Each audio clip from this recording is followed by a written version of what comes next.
എനിക്ക് RSSകാരോടും എന്നെ വെല്ലുവിളിച്ചവരോടും പറയാനുള്ളത്, പിണറായി വിജയൻ എന്ന ഞാൻ ഒരു ദിവസം രാവിലെ പെട്ടെന്ന് മുഖ്യമന്ത്രി കസേരയിൽ ആകാശത്തുനിന്ന് പൊട്ടി വീണ് ഇരുന്നയാളല്ല. നിങ്ങളെ നേരിട്ടറിയാത്തയാളുമല്ല. ആരെ? RSSനെ.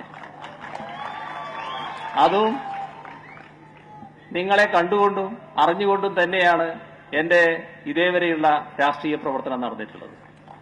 ഇപ്പോ ഈ പോലീസിന്റെ കയ്യിലുള്ള ആയുധങ്ങളുടെ നടുവിലൂടെയാണ് ഞാൻ സഞ്ചരിക്കുന്നതെന്ന് പറയുമ്പോൾ, ഒരു കാലം ബ്രണ്ണൻ കോളേജിലെ പഠനം പൂർത്തിയാക്കി പുറത്തിറങ്ങിയ കാലം, ആ കാലം ഈ പറയുന്ന RSSകാർക്ക് അറിയില്ലെങ്കിൽ പഴയ RSSകാരോട് ചോദിക്കണം. അന്ന്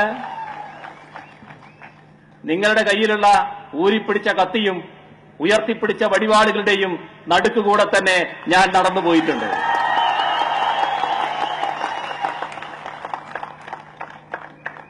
അന്ന് നിങ്ങൾക്കൊന്നും ചെയ്യാൻ കഴിയാത്ത ഒരു കൂട്ടര് ഇപ്പോ എന്ത് ചെയ്തു കളയുന്നാണ്? മധ്യപ്രദേശിലെ എന്റെ യാത്ര തടഞ്ഞതിനെപ്പറ്റി നിങ്ങൾ പറയുന്നുണ്ട്. ഒരു മുഖ്യമന്ത്രി സ്ഥാനത്തിരിക്കുന്ന ഒരാളെന്ന നിലക്ക് ഒരു സംസ്ഥാനത്ത് ഞാൻ ചെല്ലുമ്പോൾ ആ സംസ്ഥാനത്തിലെ ഗവൺമെന്റ് പറയുന്ന കാര്യങ്ങൾ അംഗീകരിക്കുക എന്നത് ഒരു മര്യാദയാണ്. അതൊരു മുഖ്യമന്ത്രി സ്വീകരിക്കേണ്ട മര്യാദയാണ്. ആ ഗവൺമെന്റ് പറഞ്ഞു അങ്ങോട്ട് പോകാൻ പാടില്ല. ഞാനതനുസരിച്ചു.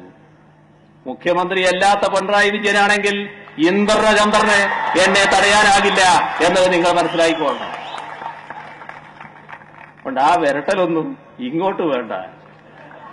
എന്തിന് വെറുതെ അത്തരം പ്രയോഗങ്ങൾ നടത്തുന്നു?